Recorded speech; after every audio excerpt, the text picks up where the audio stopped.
Morning. So இப்போ மணி வந்து காலையில் 7 மணி ஆகுது. நல்ல வெயில். கடந்த ஒரு வாரமாக பயங்கர வெயில் இப்படி கொளுத்துது. காலையில் நேரமாக எழுந்திரிச்சாலும் இந்த அளவுக்கு வந்து வெயில் அடிக்குது. தன்மையை வந்து ஸ்கூலுக்கு கிளப்பி விட்டாச்சு. தன்மை வந்து 6 மணிக்கு எழுந்திரிச்சிருவா. 7 மணிக்கு வந்து ஸ்கூலுக்கு கிளம்பிடுவாங்க. அதுக்கப்புறம் அவர் வந்து ஜிம்முக்கு போயிடுவார். அதுக்கப்புறமேட்டு தான் நான் வந்து டோட்டலாக கொஞ்சம் ஃப்ரீ ஆவேன். ஸோ அதனால் இப்போ தன்மை கிளம்பினோடனே வீடு பாருங்கள் எவ்வளோ அமைதியாக இருக்குது அப்படின்னு சொல்லிட்டு. பட் எனக்கு வந்து தன்மைக்குட்டி வீட்டில் இருந்தால் தான் ரொம்ப ரொம்ப ரொம்ப பிடிக்கும். ஏன்னா ஷீ இஸ் லைக் சச் ஒரு ஜாய்ஃபுல் பேக்கேஜ்னு வச்சுக்கோங்களேன். ரொம்ப கூடவே சுற்றிக்கிட்டே இருப்பா. பயங்கர ஃபன்னாக இருக்கும். ஸோ வீடு அமைதியாக இருக்கிறத பார்க்க எனக்கு ரொம்ப சங்கடமாக இருக்குது. யாரெல்லாம் இந்த மாதிரி ஃபீல் பண்ணுவீங்கன்னு கீழே கமெண்ட் செக்ஷனில் கமெண்ட் பண்ணுங்கள். ஆனால் சஜி ஜஸ்ட் ஆப்போசிட். சஜி வந்து சொல்லுவா, ஐயோ எப்படா தேவா ஸ்கூலுக்கு போவா அப்படின்னு சொல்லிட்டு. பட் ஆக்சுவலாக 2 பேத்துக்கும் நல்ல டிஃப்ரென்ஸ் இருக்குது. தேவா பசங்கனாலே அந்த துருன்னு கால் சும்மாவே நிற்காது. தையன்னு குதிச்சிட்டே இருப்பாப்ல. போய் 5 நிமிஷம் பக்கத்தில் உட்காந்தாலும் ஏதோ ஒரு வேலையை 5 நிமிஷத்தில் ஒரு 10 வேலையை வந்து அவன் செஞ்சிருவான். ஸோ அந்த மாதிரி ஒரு ஹைப்பர் ஆக்டிவ் சைட்லேயே உட்காந்துருக்கும் போது சஜிக்கு அப்படியே பிபி ஏறும். ஐயோ டென்ஷனாக இருக்குது. ஃபஸ்ட்டு உன்னை ஸ்கூலில் கொண்டு போய் விடணும்னு சொல்லிட்டு ஒரு நாளும் ஆப்சென்ட் ஆகாமல் ரெகுலராக ஸ்கூலுக்கு அனுப்பிச்சிடுவாங்க. ஸோ எஸ், இப்போ அமைதியாக இருக்கிறத பார்க்க எனக்கே வந்து கொஞ்சம் சங்கடமாக இருக்குது. அதை தான் வந்து இவ்வளோ டீட்டெயிலாக எக்ஸ்பிளைன் பண்ணிட்டு இருந்தேன். இல்லைங்க, பள்ளியை வந்து எடுத்து வெளியே அனுப்பிச்சிட்டு வரேன். பள்ளி கூட நான் வந்து சண்டை போட்டுட்ருக்கேன். டோர் லாக்கில் இருக்குது. என்னால் இந்த பள்ளியை வந்து வெளியே அனுப்ப முடியல. அண்ட் அது துருன்னு இருக்குங்களா, அதை எப்படி மேலே எடுத்துகிட்டு போகிறதுன்னு எனக்கு தெரியல. அங்கே குட்டியாக தெரியுதுங்களா, நீங்கள் பார்க்காதீங்க, உங்களுக்கு சில டைம் பிடிக்காது சில பேருக்கு. எனக்கு அந்த லிஸ்ட்டில் வந்து பிடிக்காத ஒரு விஷயம் அப்படின்னா இந்த பள்ளி. யாரும் பெருசாக இது மைண்ட் பண்ணிக்காதீங்க, விட்டுருங்க. ஸோ இது கூட ஒரு டஃப் காம்படிஷனில் பாருங்கள், இவ்வளோ தூரம் எடுத்துகிட்டு வந்துட்டேன். பட் என்னால் வெளியே அனுப்ப முடியல பிகாஸ் டோர் லாக்டு. ஏன்னா வெளியே வந்து அவர் பூட்டிகிட்டு போயிடுவார். அவர் வந்து ஜிம் முடிச்சுட்டு உள்ளார லாக் ஓப்பன் பண்ணிட்டு வருவாங்க. ஸோ இன்னைக்கு வந்து யூஸ்வலாக மேலே கீ என்கிட்ட இருக்கும். இன்னைக்கு கீழேயும் அவர் சேர்த்து பூட்டிட்டு போயிட்டாரா, அதனால அந்த கீ என்கிட்ட இல்லை. அதனால இந்த பள்ளி தப்பிச்சிடுச்சு. இப்போ என்னால் இது வெளியும் அனுப்ப முடியல. எனக்கு பின்வாசல் இல்லை. பாருங்க, அது வெளியே போ. நீ பள்ளிக்கெல்லாம் பயப்படலாமா அப்படின்னு கேட்பீங்க. சீரியஸாக எனக்கு அது வந்து ஒரு மாதிரி என்னன்னே தெரியல. சின்ன வயசுலேருந்து ஃபஸ்ட்டு எனக்கு வந்து பாம்புனா ரொம்ப பயம். லவ் பண்ணுற பீரியடில் எனக்கும் அவருக்கும் ஒரு பயங்கர பெரிய சண்டே வந்திருந்து. ஒரு நாள் வந்து இந்த கேரளாவில் ஒரு இந்த அனிமல் ஜூ எல்லாம் இருக்கும் இல்லையா, ஸோ அங்கே வந்து கூட்டிகிட்டு போனாங்க மலம்புழா டேம் பக்கத்தில். ஸோ அங்கே வந்து ஸ்னேக் பார்க்குன்னு இருந்தது. அதில் கூட்டிகிட்டு போனோன்னு பயங்கர சண்டை. நான் வரமாட்டேன். அவரு எனக்கு திட்டுன்னு திட்டுறாரு. உள்ளாரவா, உன்னை எப்படி தனியாக வெளியே விட்டுட்டு போகிறது, நீ வேணா போய் பார்த்துட்டு வா. அவருக்கு பார்க்கணும்னு ஆசை. நான் வந்து வரவே மாட்டேன், வெளியே தான் இருப்பேன். உன்னை நான் எப்படி இங்கே விட்டுட்டு போகிறது தனியாக அப்படின்னு அவர் அந்த கத்துறாரு. நீ என்ன ஆனாலும் சொல்லு, நான் இங்கே தான் இருப்பேன் அப்படின்னு சொல்லிட்டு அவரை கோவப்படுத்தினேன். அவ்வளோவா கோவப்பட்டாரு. நான் அப்போதான் ஃபர்ஸ்ட் டைம் லவ் பண்ண பீரியட் அப்போ ஃபர்ஸ்ட் டைம் அவ்வளோ கோவப்பட்டு நான் அப்போ தான் பார்த்தேன். பிகாஸ் என்னை வந்து ஒரு எல்லாருமே வந்துட்டு போகிற இடத்துல நான் இவளை எப்படி தனியாக இங்கே விட்டுட்டு போகிறது அப்படின்னு அவர் வந்து கொஞ்சம் பயந்தார். அப்புறமேட்டு அது சண்டையாக மாறிச்சு, அது வேறு விஷயம். ஓகே ஃபைன், அந்த மாதிரிலாம் நடந்திருக்கு. ஆனால் இப்போ வந்து நான் பாம்பை வந்து என் மைண்டில் இருந்து லைக் எனக்கு அது பயம் இல்லை அப்படி சொல்லிட்டு நான் அதை வந்து ரொம்ப மெனக்கட்டு நான் அதிலேருந்து வெளியே வரேன். நிறைய அந்த ஃபியர் வந்து நம்ம வந்து ஃபேஸ் பண்ணணும், ஓகேங்களா. அது பயம்னு நினச்சிட்டு அப்படியே இருந்தான்னு வச்சுக்கோங்களேன், கண்டிப்பாக அந்த பயம் நம்மளை விட்டு போகவே போகாது. அந்த பயமாகவே தான் இருக்கும். அந்த ஃபியரை வந்து வெளியே எடுக்கிறதுக்கு வேண்டி நான் வந்து ரெகுலராக நான் என்ன பண்ணுவேன்னா I faced it. Okay, so நிறைய வீடியோஸ் வந்து பார்க்க ஆரம்பித்தேன். லைக் ரீல்ஸில் வரும் பாருங்களேன், அந்த பாம்போட வீடியோஸ் எல்லாம். அதை கூட நான் வந்து okay fine, it is snake, இந்த மாதிரி இருக்கும், இப்படியெல்லாம் இருக்கும், அதை ஒன்றும் பண்ணாது அப்படின்னு மாதிரி நான் வந்து அதை பார்த்துக்கிட்டே இருந்தேன். ஸோ அந்த ஃபியரை வந்து இப்படி தான் நான் வந்து போக்கிக்கிட்டேன். பட் பக்கத்தில் வந்தோடனே அப்படியே ஹாயாக நிற்கிற ஆள்லாம் கிடையாது. பட் ஸ்டில் அந்த பார்க்கறதே கூட எனக்கு வந்து வேண்டாம் அப்படின்னு இருந்த ஆளை வந்து நான் வந்து அதை அந்த ஃபியர் ஃபேக்டரை அதை பார்க்கறதுனால எனக்கு வந்து அது கொஞ்சம் அப்படியே வந்து நான் மாற்றிக்கிட்டேன் நான். ஸோ காலையில் கிச்சனோட நிலவரம் இப்படி தான் இருக்குது. இதை நான் சரி பண்ணி எடுக்கணும். அண்டு காலையில் முட்டை வேக வச்சிருக்கிறது. ஓகே, அப்புறம் தன்மைக்கு நான் என்ன பண்ணேன் அப்படின்னா ராகி சேமியா. அடிக்கிற வெயிலுக்கு தன்மை குட்டிக்கு காலையில நாங்க வந்து ஒரு பாட்டில்ல இளநீ ஊற்றி குடிப்போம். அண்ட் இந்த சைட்ல வந்து பாத்தீங்கன்னா பழம், அப்புறம் இது என்னது பப்பாளி. இதெல்லாம் இன்னைக்கு கட் பண்ண வேண்டிய ஃப்ரூட்ஸ். இந்த பப்பாளி இன்னும் பழுக்கல, ஃப்ரிட்ஜுக்குள்ளாரையும் வைக்க முடியாது. இந்த பப்பாளி வந்து வெளியே வச்சுட்டு நல்லா பழுத்த பிறகு கட் பண்ணிட்டு அதுக்கப்புறமேட்டு ஃபுல் பழத்தையும் வந்து பாதி எடுத்துக்கிட்டு இன்னொரு பாதி வந்து அப்படியே ஃப்ரிட்ஜில் நல்ல பாக்ஸில் வந்து குட்டி குட்டியாக கட் பண்ணி போட்டுட்டு எடுத்து வச்சா ரொம்ப நல்லா இருக்கும். ஸோ 2 நாளைக்கு வரும் எங்களுக்கு இந்த ஒரு பப்பாளி. ஆனால் இது பழுக்காதனால அப்படியே விட்டு வச்சிருக்கோம். அண்ட் அவ்வளோதாங்க. ஸோ எனக்காக காஃபி வைக்கிறதுக்கு பால் காய்ச்சிட்டு இருக்கேன். அண்ட் பிரேக்ஃபாஸ்ட் வந்து ரெடி பண்ணிட்டு இருக்கேன். 2 முட்டை காலையில் கண்டிப்பாக டெஃபினட்டாக எடுத்துப்பேன். இந்த விசேஷ நாள்களில் மட்டும் நான் எடுத்துக்க மாட்டேன். இப்போ வந்து ஒன்றில் வந்து மஞ்சக்கரு சாப்பிடுவேன், அண்ட் இன்னொன்று வந்து வெறும் பிளெயின் ஒயிட் மட்டும் தான் சாப்பிடுவேன். ஒரு நாளைக்கு ஒரே ஒரு எல்லோ மட்டும் தான் எடுத்துப்பேன். அது மித்ததை எல்லாமே வந்து பார்த்தீங்கன்னா எங்கள் வீட்டு பக்கத்தில் ஒரு நாய் இருக்கு. அந்த நாய் வந்து சும்மா ரோட் நாய் தான். ஸோ நாங்கள் வந்து அதுக்கு பிஸ்கெட்டு, அதுக்கப்புறம் இந்த மாதிரி முட்டை, கறி, ரைஸ், அப்புறம் பால்லாம் போட்டு நான் வந்து வளர்த்துட்டு இருக்கேன். ஸோ அது என்னை பார்த்தாலே டிங் டிங் டிங்னு வால் ஆட்டிட்டு வரும். நான் உங்களுக்கு காட்டுறேன். தன்மை ஸ்கூலுக்கு போகும்போது காலையில கிளம்பி கேட் கிட்ட வந்து நிற்கும். அப்புறமேட்டு நாங்கள் வந்து பிஸ்கெட் போட்டோன்னா அது டைம் பாய் காட்டிட்டு போகும். செம்ம ஜாலியா இருக்கும். ஆனா எனக்கு நாயை வந்து வீட்டுக்குள்ளார வளர்த்துறது கஷ்டம். வெளியேனா ஓகே ஹாய் பாய் அப்படின்னு சொல்லிட்டு என்ன வேணாலும் பண்ணுவேன். ஸோ ஓகே, இப்போ வந்து நான் என்னோட பிரேக்ஃபாஸ்ட்க்கு நான் இந்த ராகி சேமியாவே எடுத்துக்க போறேன்.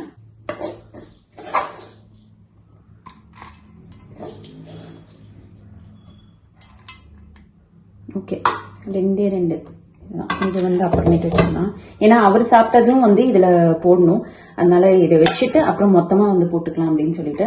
ஆக்சுவலா இந்த பழம் வந்து சம்திங் மலை பழம்னு சொல்றாங்க. எனக்கு எக்ஸாக்டா என்னன்னு தெரியல. ஆனா இதுல பாருங்க இந்த நார்லாம் இருக்கு. சின்ன வயசுல அந்த தோலோட நார்லாம் கூட உட்காந்து சாப்பிட்டுட்டு இருப்பேன். ரஸ்தாலி பழம்னா ரொம்ப பிடிக்கும். பிடிக்காத பழம் அப்படின்னு கேட்டதுனால பூவாழை தான். அது என்னமோ எனக்கு தெரியல, அதோட டேஸ்ட் அவ்வளோ எனக்கு பிடிக்கல. மற்ற பழம் எதுவாக இருந்தாலும் இந்த கேரளா ரஸ்தாலி, அதுக்கப்புறம் ரஸ்தாலி, அதுக்கப்புறம் இந்த பழம் மலைப்பழம் அதெல்லாம் வந்து ரொம்ப பிடிக்கும். அண்ட் இதுதான் என்னோட பிரேக்ஃபாஸ்ட் பிளாட்டர். கம கம கம கமன்னு சூப்பராக ஒரு காஃபியை போட்டாச்சு. ஆக்சுவலாக பிளேட்டில் வச்சது கூட தெரியல, அந்தளவுக்கு எனக்கு ரொம்ப பிடிச்சிருந்தது. ராகி சேமியா செம்ம டேஸ்ட்டாக வந்துருந்தது. காஃபியை எப்போவுமே நல்லா ஆற்றணும். அண்ட் தென் நான் யூஸ் பண்ணுறது இந்த நெஸ்கஃபேயோட சன்ரைஸ். இது ஊர்லேருந்து இந்த சாஷெட் மாதிரி கொடுத்து விட்டாங்க, அதனால நான் அதை அப்படியே வச்சிட்ருக்கேன். அது முடிஞ்ச பிறகு அப்புறம் பாட்டிலில் மாற்றிக்கலான்னு. எப்போவுமே பேக்கேஜிங்கில் இருந்து பிடிக்கும் போது ஃப்ரெஷ் பேக்கேஜிங் பிரித்து போடுறது வந்து அதோட டேஸ்ட் என்ஹான்ஸ் பண்ணி கொடுக்கும். காஃபி குடிச்சு முடிச்ச பிறகுதான் வந்து ஒரு ரியல் ஹாப்பினஸே வருது. Okay fine. இப்போ வந்து ஆக்சுவலாக மணி 8:30 ஆயிடுச்சு. நான் வந்து கொஞ்சம் ஒர்க் எல்லாம் முடிச்சுட்டேன். அந்த கவுண்டர்லாம் ஒரு மாதிரி மோசமா இருந்தது இல்லையா, அதெல்லாம் எடுத்து டஸ்ட்பின்ல எல்லாம் போட்டு அது திங்ஸ் எல்லாம் எடுத்து அது இடத்துல வந்து வச்சாச்சு. அண்ட் அப்புறமேட்டு தான் நான் வந்து பிரேக்ஃபாஸ்ட் எடுத்துக்கிட்டேன். பிரேக்ஃபாஸ்ட் சாப்பிட்ட பிறகு my tummy so happy. And coffee குடிச்ச பிறகு my heart and soul everything is happy. So totally I am happy. இப்போ வந்து மாதுளை உரிச்சு வச்சுட்டேன். அவர் வந்துட்டாரு. அவர் வந்து என்ன பண்றாரு, சாசேஜ் பண்ணிட்டு இருக்காரு. ஸோ அவரோட மார்னிங் பிரேக்ஃபாஸ்ட் ராகி உப்மா, ராகி சேமியா வித் எக் ஒயிட்ஸ் அண்ட் மாதுளை ஃப்ரூட்டு. இது நானும் அவரும் ஷேரிங் பண்ணிப்போம். இந்த சைட் சாசேஜஸ் பண்றாரு.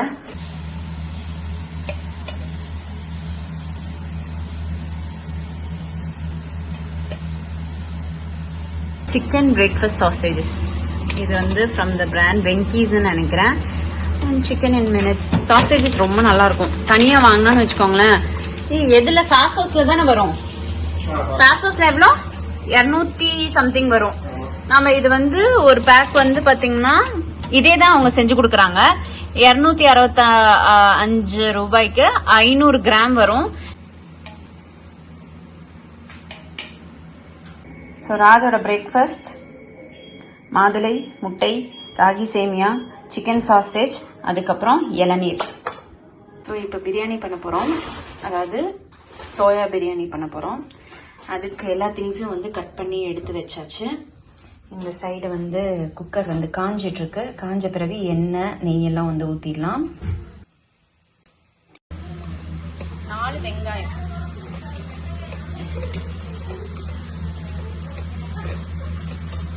வெங்காயம் இவ்வளோ போட்டிருக்கேன். அப்புறம் தக்காளி நீங்க போட போறேன் டேஸ்ட்டுக்கு தாங்க. உடனே நீங்க நினைச்சிடாதீங்க, அட இவங்க பெரிய அப்பா டக்கர் போல இருக்கு, வெங்காயம் எல்லாம் இவ்வளவு போட்டு வணக்கியிருக்காங்க. அதுவும் ஸ்பெஷலா திருடன் சார்லாம் தயவு செய்து இந்த வீடியோவை பார்த்துடாதீங்க. வெரி காஸ்ட்லி ஃபேமிலின்னு நினைப்பீங்க. எங்ககிட்ட இருக்கிறதெல்லாம் யூடியூபுக்கு சார்ந்த விஷயங்கள், சாரீஸ், ஷேப்வேர்ஸ். வந்து நொந்து போயிடாதீங்க.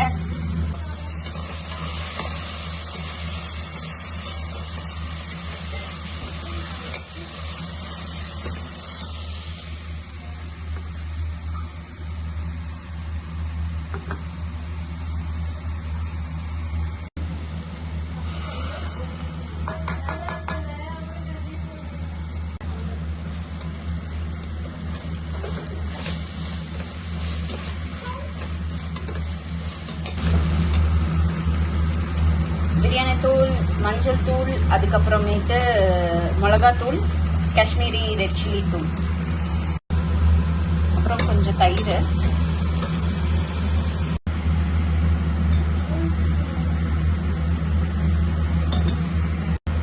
சோயா பிரியாணின்னு சொன்னேன். ஆனால் இருந்தாலும் கொஞ்சம் ஃபைபருக்கு வேண்டி கேரட்டும் பீன்ஸும் வந்து ஆட் பண்ணியிருக்கேன். கொஞ்சம் லைட்டாக டேஸ்ட்டுக்கு வேண்டி.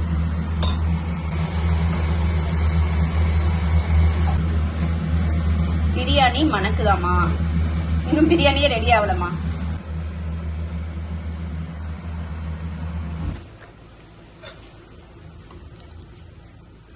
சூப்பரான கம கம பிரியாணி ரெடி ஆயிடுச்சு.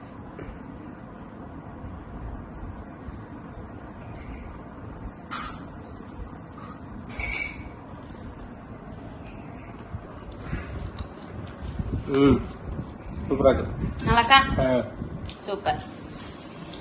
இன்னைக்கு ஹேர் வாஷிங் டே. இந்த தண்ணி வந்து கஞ்சி தண்ணி. இது வந்து லைசால் வந்து நான் கீழே ஃப்ளோருக்கு போட்டு வாஷ் பண்ணும்போது அதோட ஃப்ராக்ரன்ஸ் ரொம்ப நல்லா இருக்கும். அதுவும் ஸ்பெஷலாக வந்து இந்த லெமன் ஃப்ளேவர் கொஞ்சம் நல்லா இருக்கும்னு வச்சுக்கோங்களேன். அதுக்கப்புறம் இது ஆக்சுவலாக இதை காமிக்கிறதுனா இதுவும் வந்துச்சு, பக்கத்தில் இருந்தனால அப்படியே காமிச்சிட்டேன். ஷாம்புவும் இதில் தான் டைல்யூட் பண்ணி என் ஸ்கேல்பில் வந்து மசாஜ் பண்ணுவேன். அதுக்கப்புறம் லாஸ்டா முடி வந்து நல்லா கம்பி மாதிரி ஸ்ட்ராங்கா இருக்கிறதுக்கு இந்த கஞ்சி தண்ணி ஊத்துனா ரொம்ப ரொம்ப நல்லா இருக்கும். டெஃபினட்டா ட்ரை பண்ணுங்க.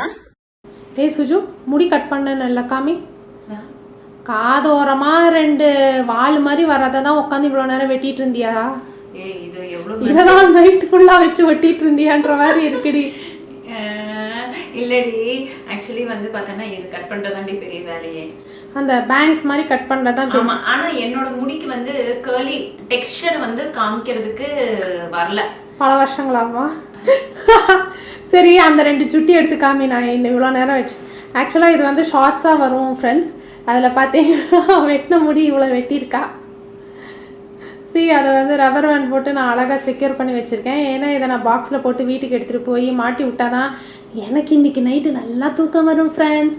யாரெல்லாம் இந்த மாதிரி பண்ணுறீங்களோ தயவு செஞ்சு கீழே கமெண்ட் பாக்ஸில் ஹைஃபை அடிங்க. சத்தியமாக இது ஒரு எச்சேன ஒர்க்கு தான், எனக்கு பிடிச்சிருக்கு, நான் பண்ணுவேன். நானே மனசு வேதனையில இருக்கேன். ஆக்சுவலி இல்ல, என்னோட ஹேர் கட் பண்ணான்னு வச்சுக்கோங்களேன், கொஞ்சம் அப்படியே புதற்குள்ளார இருந்து வேற குடுங்கி எடுத்த மாதிரி தான் இருக்கும். ஆனா ஒரு 2-3 டேஸ்க்கு அப்புறம் அது அப்படியே வந்து நீட் ஆயிடும்னு வச்சுக்கோங்களேன். அதனாலதான் இப்ப கொஞ்சம் புதர் மாதிரி இருக்கு. அதனால நான் வந்து ப்ளோ ட்ரையர்லாம் போட்டு பெரிய ஒரு வீடியோவா நான் வந்து செஞ்சிருக்கேன். 1 மினிட் வீடியோக்கு கிட்டத்தட்ட நான் 1 மணி நேரமா வேலை செஞ்சுட்டு இருந்திருக்கேங்க. எல்லாரும் லைக் போட்டுருங்க ஃப்ரெண்ட்ஸ். பாவம் இல்லையா? உண்மையிலே எல்லா யூடியூபர்ஸும் ரொம்ப கஷ்டப்பட்டு தான் பண்ணுறாங்க. அதனால அவங்களுக்கு ஒரு லைக்கை தட்டி விடுங்க. அண்ட் அடுத்த உங்களோட லைக் எங்களை மோட்டிவேட் பண்ணும் சீரியஸா. வேற எந்த ஒரு விஷயத்துக்கு வேண்டியும் இல்லை. இட் ரியலி ஒரு ஹாப்பினஸ். அது பார்க்கும்போது லைக் பண்ணியிருக்காங்கப்பா அப்படின்ட்டு ஒரு சந்தோஷம் தான். சரி, இந்த கேமரா ஷேக் ஆச்சு, குவாலிட்டி நல்லா இல்லைன்னா என்ன திட்டாதீங்க. வீடியோ எடுத்தது பூரா நான் தான், மன்னிச்சுக்கோங்க. அவ சும்மா டான்ஸ் ஆடிக்கிட்டு தான் வீடியோ எடுத்தா. கேமரா ஒரு 100 கிலோ இருக்குதுங்க. எப்படி மேடம் பென்சிலே வந்து 100 கிலோம்பீங்க போல இருக்கு. Camera 100 kilo. யாரா நம்புவீங்களாங்க? தன்மைக்கு முன்னாடி விட்டு வச்சிடலாமா? ஐயோ, அவன் முன்னாடி மட்டும் கட் பண்ணா அவ்வளவுதான். நீ கட் பண்ண இல்லமா, எனக்கு மட்டும் கட் பண்ணி விட மாட்டியா? இது நல்லா இருக்குடி. தம்ப்நெயிலுக்கு இந்த பிக்சர் வச்சுக்கலாம். அந்த கில்லி படத்துல வருவார்ல, அவர் பேர் என்ன? அவரு ரொம்ப பெரிய இவரு மிமிக் ஆர்டிஸ்ட். தானுன்னு நினைக்கிறேன். தாமுவோ தானுவோ நைஸ் பர்சன். ஓகே, அவரோட ஹேர் ஸ்டைல் மாதிரி இல்ல அந்த படத்துல வர ஹேர் ஸ்டைல். எக்ஸாக்ட்டாடி. அத கில்லி ஐயோ போதும். இல்லைங்க, நான் ஃப்ரீ ஹேர் விட்டு காமிக்கிறேன் எப்படி இருக்குன்ட்டு பாருங்க. அப்படியே ஒன்றும் தெரியாதுங்க, அது வேற விஷயம். சரி, உண்மையை சொல்லாத. அவங்களாச்சும் ஏதோ தெரியுதுமாங்கல்ல, ஏன்டி என்ன நீ பள்ளி வாங்குற? உன்னை கலாய்க்கிறதுல ஃபர்ஸ்ட் பிளேஸ் எனக்கு தான்டி. சி நல்லா இருக்குடி நிஜமாவே. Okay fine. ஆக்சுவலாக இந்த பேங்க்ஸ் நான் ஏன் கட் பண்ணேன்னா வெட்டியாக இருந்தாங்க, சரி கட் பண்ணான்னு. அப்புறம் இன்னொரு வீடியோ பிளான் பண்ணியிருந்தேன், அதுக்காகவும் வந்து கட் பண்ணி பார்க்கலாம் அப்படின்னு தோணுச்சு. அண்ட் ஓகே ஃபைன், நல்லா தான் வந்திருக்கு. அண்ட் இங்கே இன்னொரு விஷயம் என்னென்னா, பேங்க்ஸ் கட் பண்ணான்னா இங்கே வந்து நம்மளுக்கு ரிசீடிங் ஹேர் லைன் இருக்கும்ல, வேர் வந்து வீக்காகி போயிடும்ல. அதனால இங்கே வந்து எனக்கு கொஞ்சம் வந்து அந்த ஸ்பார்ஸ் ஹேர் இருக்கு. ஸோ அதையும் வந்து கவர் பண்ணுறதுக்கு அண்ட் வால்யூம் கொடுக்கறதுக்கு வேண்டி இந்த மாதிரி ஹேர் கட் பண்ணிட்டேன். அவ்வளோதான். இப்போ நான் போய் வீடியோ பண்ணுறேன். பாய் பாய். நான் போய் சாப்பிட போகிறேன். கண்டினியூ. ஓகே. ஸோ இவ்வளோ நேரம் வந்து வீடியோ கொஞ்சம் ஷூட் பண்ணிட்டு இருந்தேன். இப்போ அடுத்தது வந்து கொரியர் வந்து டிஸ்பேச் பண்ணணும். ஏன்னா நிறைய ஷேப்வேர் வந்து ஆர்டர்ஸ் வந்திருக்கு, அதெல்லாம் வந்து பேக் பண்ணணும். வீடியோ எடுத்து முடிச்சிட்டேன், மேக்கப் எல்லாம் ரிமூவ் பண்ணியாச்சு. இப்போ நான் எங்கே கிளம்பிட்டேன் அப்படின்னு பார்த்தீங்கன்னா, என்ன விட்டுது தெரியுதா? ஃபேஸ் வாஷ் பண்ணல, சும்மா அந்த டிஷ்யூ வச்சு வைப் மட்டும்தான் பண்ணேன். அதனால் நைட்டு குளிச்சுட்டு, அதாவது ஜிம்முக்கு போயிட்டு வந்தோடனே வேர்வை பயங்கரமாக இருக்குமா, ஸோ அப்போ குளிச்சுட்டு அப்படியே வந்து ஃப்ரெஷ்ஷாக படுத்தா தான் நல்லாயிருக்கும். அதனால் அடிக்கடி ஃபேஸ் வாஷ் பண்ணுறதில்ல. ஜஸ்ட் அந்த டிஷ்யூ வச்சு வைப் பண்ணதுக்கே, வெட் டிஷ்யூ வச்சு வைப் பண்ணதுக்கே ரொம்ப ஸ்டிக்கியான ஒரு ஃபீல் இருக்குது. மேக்கப் பண்ணிவிட்டு சும்மா லைட்டாக தண்ணி வச்சு தொடச்சிடணும், இல்லைன்னா ஒரு மாதிரியாக இருக்கும், பிசுன்னு ஆகிடும். அதுவும் வேர்வையெல்லாம் படியும் போது இன்னும் பிசுஆகி நம்மளுக்கு ஸ்கின்ல வந்து பிம்பிள்ஸ் வரதுக்கு சான்சஸ் இருக்குது. ஸோ அதனால் இந்த மாதிரி யாராச்சும் லைட்டாக பிசுன்னு இருந்தாலே டக்குனு ஃபேஸை வந்து வாஷ் பண்ணிவிடுங்க.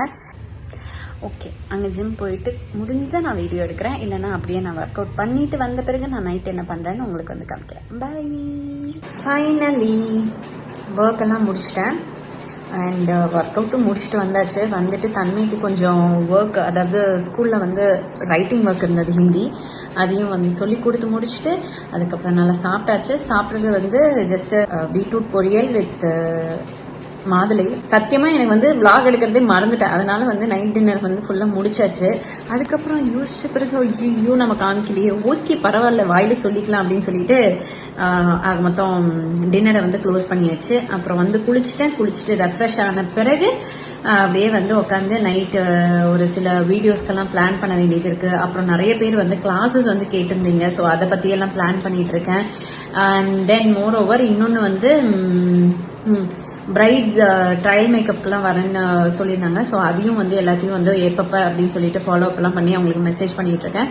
ஸோ இந்த ஒர்க் எல்லாம் நைட் டைம் நான் வந்து பண்ணுவேன் 8க்கு மேலே. ஏன்னா பாப்பா வந்து அவர் வந்து தூங்க வச்சிருவாரு 8 o'clock. என்கிட்ட இருந்தால் கொஞ்சம் ஒரு மாதிரி ராவடி பண்ணிட்டு இருப்பான். அவங்க அப்பானா அப்படியே கதையை சொல்லி அப்படியே தூங்க வச்சிருவாரு. ஸோ இதுதான் நடக்கும். அவ்வளோதான். அப்படியே நாங்கள் நைட் 8 மணிக்கு தூங்கினா நாளைக்கு காலையில் 6 மணிக்கு எந்திரிக்கணும். ஸோ இப்படி தான் வந்து அந்த பேட்டர்ன் வந்து ஃபாலோ ஆகிட்டு இருக்கு. நான் லேட்டு, எப்போவுமே நான் லேட்டு. ஐயோ தெரியாமல் முடி வெட்டினது எவ்வளோ பெரிய கிராதகி வேலையே நான் பண்ணி வச்சிருக்கேன் தெரியுமா.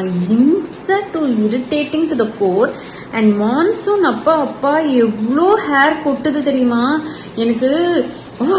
இவ்வளோ ஹேரும் ஏன் இப்போவே கொட்டணும், இருக்கிறதெல்லாம் போனானா அப்படியே நான் சொட்ட மண்டை தான் ஆவேன் அப்படின்னு மாதிரி ஒரு ஃபீல் ஆயிடுது. அவ்வளோ முடி கொட்டுது. அண்ட் எங்கே பார்த்தாலும் முடியாதான் இருக்குதா பாருங்க. இப்போ கூட அங்கெல்லாம் முடி தனக்கு கொட்டுது. அது மான்சூன் கிளைமேட்டுக்கு தான், அது மட்டும் எனக்கு 100% தெரியுது. பிகாஸ் நாங்கள் ப்ரோட்டீன் ரிச் ஃபுட்ஸ் எடுத்துக்கிறோம், தேவையான நியூட்ரிஷியஸ் ஃபுட்ஸ் எல்லாம் எடுத்துக்கிறோம். பட் ஸ்டில் ட்ராவல் பண்ணுறோம், அதனாலேயே எங்களுக்கு இந்த மாதிரி ஹேர் ஃபால் ஆகுது. அது பாதரிங்காக இருக்குது. டேப்லெட்ஸும் எடுத்து தான் இருக்கேன், பட் ஒரு மாற்றமும் இல்லை. சரி இந்த மான்சூன் முடியட்டும், அதுக்கப்புறம் பார்த்துக்கலாம் அப்படின்னு சொல்லிட்டு. ஸோ இருக்கிற முடியாச்சும் காப்பாற்றிக்கணும். அதில் வேற முடிய வேற கட் பண்ணி வச்சுருக்கேன். இந்த மாதிரி விபரீத வேலையெல்லாம் நீங்கள் தயவு செய்து செஞ்சிடாதீங்க. நொந்துட்டேன். ஓகே ஃபைன், ரொம்ப குழம்பு வேணாம். ஓகே ஃப்ரெண்ட்ஸ், இந்த வீடியோ எத்தனை நான் முடித்துக் கொள்கிறேன். இந்த மாதிரி vlog உங்களுக்கு பிடிச்சிருந்தா லைக் பண்ணுங்க, ஷேர் பண்ணுங்க. இன்னும் நிறைய இதே மாதிரி vlogs வரும், மோட்டிவேட்டிங் வீடியோஸ் எல்லாம் வரும். So stay tune. பை.